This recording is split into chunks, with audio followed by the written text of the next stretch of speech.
दोस्तों, श्रीलंका के बाद अब पाकिस्तान कंगाली की हालत में पहुंच रहा है। यहाँ की जनता एक एक रोटी के लिए आपस में लड़ रही है। इतना ही नहीं, अनाज की बोरी के लिए तो यहाँ लोग एक दूसरे को गटर के गड्ढे में डालने से भी नहीं हिचकिचा रहे। दोस्तों, आप जानकर चौंक जाएंगे कि यहाँ एक बोरी अनाज की कीमत 3000 रुपए तक चली गई है। हमें खत्म कर दो, हमें नहीं चाहिए, आटा नहीं चाहिए, हमें 11 बजे तक टाइम दिया हुआ था। और गैस सिलेंडर की बात करें तो ये 10,000 रुपए में मिल रहा है। ऐसे में लोग अपना काम चलाने के लिए प्लास्टिक की थैली में गैस भरकर घर ले जा रहे हैं। वहीं पाकिस्तान का रुपया भी तेजी से नीचे गिरता जा रहा है। उसका फॉरेन रिजर्व भी $5 बिलियन तक पहुंच गया है। यानी कि पाकिस्तान के चारों तरफ परेशानी ही परेशानी है। लेकिन दोस्तों, ये हालात जहां पाकिस्तान के लिए सही नहीं है, वहीं भारत के लिए खुशखबरी है, क्योंकि पाकिस्तान में ऐसे हालातों को देखकर पीओके की जनता उससे छुटकारा पाना चाहती है और भारत से जुड़ना चाहती है। यहाँ पाकिस्तान के खिलाफ हवा इतनी ज्यादा हावी हो गई है कि यहाँ की शहबाज सरकार के खिलाफ नारे लगाए जा रहे हैं और विरोध प्रदर्शन किया जा रहा है। पीओके में हो रहे इस प्रोटेस्ट को देखकर यहाँ की सरकार ने एक ही दिन में आटे के भाव को 1200 रुपए तक बढ़ा दिया है। इसके साथ ही जनरल स्टोर्स पर ताले तक लगा दिए गए हैं। इन सब के पीछे कारण क्या है? क्या सरकार अपने लिए राशन बचाना चाहती है? क्या फिर वो कोई पॉलिटिकल गेम खेल रही है? लेकिन यहाँ पाकिस्तान ये जरूर समझ चुका है कि उसने कई बड़ी गलतियां की हैं। इसके बारे में तो फिलहाल कुछ कहा नहीं जा सकता, लेकिन यहाँ पाकिस्तान ये जरूर समझ चुका है कि उसने कई बड़ी गलतियां की हैं। दरअसल पाकिस्तान ने भारत के साथ 3 युद्ध किए हैं और वो इन युद्धों में भी हार गया। पाकिस्तान अब ये कह रहा है कि उसे इन युद्ध से कुछ हासिल नहीं हुआ, सिवाय देश में गरीबी, बेरोजगारी के। पास्ट में की गई इन गलतियों को सुधारने के लिए पाकिस्तान अब भारत के साथ बैठकर पीओके के मामले को सुलझाना चाहता है। अब ऐसे में सवाल उठता है कि क्या पाकिस्तान भारत के पीओके को उसे वापस दे देगा? क्या भारत के पास पीओके आ जाएगा? ये हम जानेंगे इस वीडियो में, तो आप हमारे साथ इसके अंत तक जरूर बने रहिएगा। लेकिन सबसे पहले जानते हैं कि आखिर वास्तव में पाकिस्तान की हालत क्या है, वहां की जनता किन स्थितियों का सामना कर रही है। दोस्तों, जैसा कि हमने आपको वीडियो की शुरुआत में बताया कि यहाँ गैस सिलेंडर के भाव आसमान छू रहे हैं। खाने के तेल का रेट 480 रुपए प्रति लीटर हो गया है। वहीं दूध की कीमत 150 रुपए प्रति लीटर हो गया है। यानी कि ये किसी आम इंसान की पहुंच से बहुत दूर हो गए हैं। लेकिन अब सवाल उठता है कि पाकिस्तान में अचानक ऐसा क्या हो गया? तो दोस्तों, बता दें कि इसके पीछे का कारण है यहाँ आई मंदी। इसका राजकोषीय घाटा 115% तक पहुंच गया है। यानी कि सरकार की इनकम जितनी हो रही है उससे 115% ज्यादा खर्च कर रही है। यहाँ जानकर आपको हैरानी होगी कि इसकी जीडीपी का 78% तो विदेशी कर्ज ही है। यानी कि अब तक जो पाकिस्तान का गुजारा हो रहा था वो सिर्फ लोन पर ही चल रहा था। और अब तो ये खबरें आ रही हैं कि पाकिस्तान के पास सिर्फ 3 हफ्ते ही अपना खर्च चलाने के लिए रह गए हैं। अगर जल्द ही उसकी किसी ने मदद नहीं की तो उसकी अर्थव्यवस्था को खत्म होने में ज्यादा समय नहीं लगेगा, क्योंकि इसके पास फॉरेन रिजर्व भी नहीं बचा है। ऐसे में उसका आने वाले समय में टिके रहना मुश्किल है। वहीं एक्सपर्ट्स का कहना है कि साल 2023 में पाकिस्तान की इकोनॉमी ग्रोथ 3.5% की दर से धीमी पड़ जाएगी। वर्ल्ड बैंक ने तो यहां तक कह दिया है कि साल 2023 में इसकी जीडीपी 18 से 20% तक गिर जाएगी। यानी कि पाकिस्तान का डेवलप कंट्री का सपना टूट जाएगा।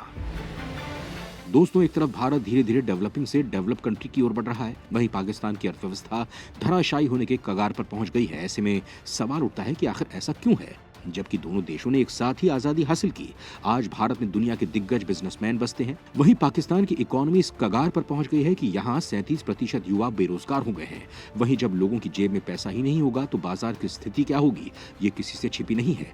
बताया जा रहा है कि यहाँ का बाजार रात को 9 बजे बंद हो जाता है और सरकारी कर्मचारी पेट्रोल बचाने के लिए वर्क फ्रॉम होम कर रहे हैं। वहीं अगर सरकार को कोई इमरजेंसी मीटिंग करनी होगी तो वो दिन में करेंगे, क्योंकि यहाँ का बिजली का बिल इतना महंगा हो गया है कि घरों में लोग एक लाइट से काम चला रहे हैं। यहाँ बिजली की कीमत पर यूनिट 20 रुपए हो गई है, जबकि कुछ साल पहले इसकी कीमत 3 रुपए प्रति यूनिट हुआ करती थी। लेकिन अब पाकिस्तान में हालात हो गए हैं कि अगर किसी घर में एक दिन लाइट चालू रखी जाए तो उसका बिल 10 से 30,000 रुपए तक पहुंच जाएगा। अपने देश में बिगड़ते हालात को देखकर यहाँ की सरकार के हाथ पैर फूल गए हैं। वो ये समझ नहीं पा रही है कि इस प्रॉब्लम से बाहर कैसे निकला जाए। यहाँ के प्रधानमंत्री शहबाज शरीफ चीन, अमेरिका के आगे हाथ फैलाकर मदद मांग रहे हैं। इसके साथ ही पाकिस्तान सरकार विदेशों में बसी अपनी प्रॉपर्टी बेचकर अपना गुजारा कर रही है। इन सब के बीच जब पाकिस्तान की जनता को राहत देने के लिए सरकार ने खाने पर सब्सिडी देना शुरू किया तो हालात संभलने के बजाय और बिगड़ गए। लोग एक बोरी के अनाज के लिए एक दूसरे को गटर के गड्ढों में गिराने से भी नहीं कतरा रहे हैं और इस भगदड़ में कई लोगों की जान तक चली गई है। दोस्तों, पाकिस्तान में जरूरत की चीजों की कीमत इतनी ज्यादा हो गई है कि ये आम जनता की पहुंच में तो रही ही नहीं है, जिसके चलते इनमें गुस्सा भर गया है। वो सड़कों पर उतर आए हैं। वहीं कुछ लोगों ने तो एक खाने के ट्रक पर ही हमला कर दिया। वहीं इस हमले से बचने के लिए इसके ड्राइवर ने असिस्टेंट कमिश्नर के ऑफिस में पहुंचकर अपनी जान बचाई। इतना ही नहीं, चाय की कीमतों में बढ़ोतरी को लेकर और इसके इम्पोर्ट को कम करने को लेकर पाकिस्तान के एक मंत्री ने तो लोगों को यहां तक कह दिया कि वो चाय ही पीना बंद कर दें। उनका कहना है कि अगर पाकिस्तान को बचाना है तो यहाँ की जनता को ये सब त्याग तो करने ही होंगे। पाकिस्तान के प्रधानमंत्री शहबाज शरीफ ने तो यहां तक कह दिया है कि न्यूक्लियर शक्ति से लैस देश को ऐसा करना शोभा नहीं देता कि वो खाने के लिए दूसरे देशों के सामने हाथ फैलाए, लेकिन हम मजबूर हैं। तभी तो पाकिस्तान चीन से मांग कर रहा है कि वो उन्हें बचा ले। वहीं दूसरी तरफ यहाँ के सेना के जनरल सऊदी से मदद मांगकर पाकिस्तान की जनता की रोजी रोटी का इंतजाम करने में लगे हुए हैं। उन्हें उम्मीद है कि सऊदी उन्हें मुसीबत से बाहर निकाल लेगा।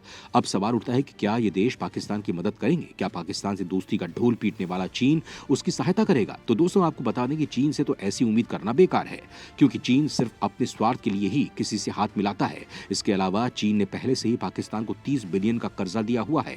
ऐसे में चीन पाकिस्तान को फिर से पैसा देने के लिए हाथ पीछे खींच सकता है। लेकिन यहाँ यह खबर आ रही है कि सऊदी अरब पाकिस्तान को पैसा दे सकता है। वो पाकिस्तान को $3 बिलियन की सहायता दे सकता है, जो उसकी नैया को थोड़ा बहुत पार लगा सकते हैं। इसके अलावा पाकिस्तान जिससे मदद ले सकता है वो है IMF। वो पिछले साल से ही IMF को गुहार लगा रहा है कि वो उसकी मदद करें, लेकिन IMF ने भी उसकी मदद नहीं की। इसके पीछे का कारण है कि पाकिस्तान IMF की शर्तों को पूरा नहीं करना चाहता है। दरअसल IMF की शर्तों को पूरी करने के लिए सरकार को अपने खर्चे कम करने होते हैं और इनकम बढ़ानी होती है। लेकिन पाकिस्तान की अभी हालत तो ऐसी है कि अगर वो अपनी इनकम बढ़ाने के लिए टैक्स में बढ़ोतरी करता है तो यहाँ जनता भूख से मर जाएगी या फिर सड़कों पर उतर आएगी। अगर वो ऐसा नहीं करती है, उसकी अर्थव्यवस्था धराशायी हो जाएगी। लेकिन पाकिस्तान के पास दूसरा रास्ता भी नहीं है।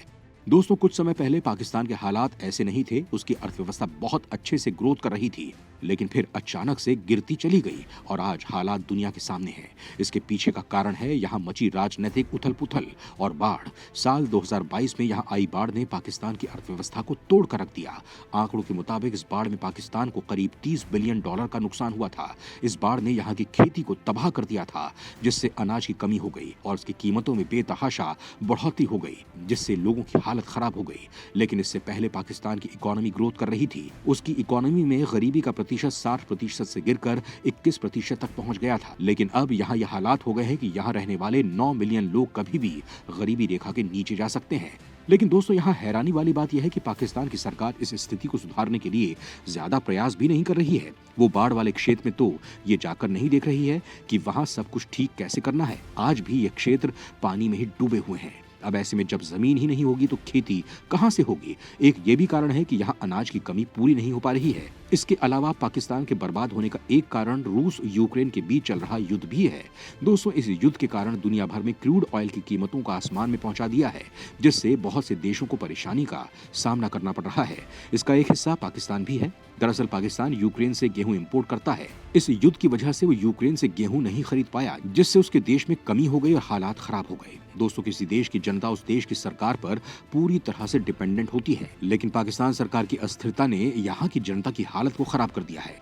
वहीं वो अपनी जनता की भूख मिटाने के बजाय आपसी राजनीति में उलझी हुई है। इसके अलावा देश में खाने की कमी का अंदेशा होने के बावजूद भी यहाँ की सरकार ने अनाज को एक्सपोर्ट करना बंद नहीं किया। अब यहाँ ऐसे हालात हो गए हैं कि लोग एक रोटी के लिए एक दूसरे का सिर फोड़ने को तैयार हो गए हैं। ऐसे में सवाल उठता है कि क्या पाकिस्तान अपनी जनता की भूख मिटा पाएगा? क्या यहाँ की सरकार अपनी आंखें खोलकर अपनी जनता की मुसीबतों को दूर कर पाएगी? इस बारे में आपका क्या कहना है? हमें कमेंट बॉक्स में जरूर बताएं।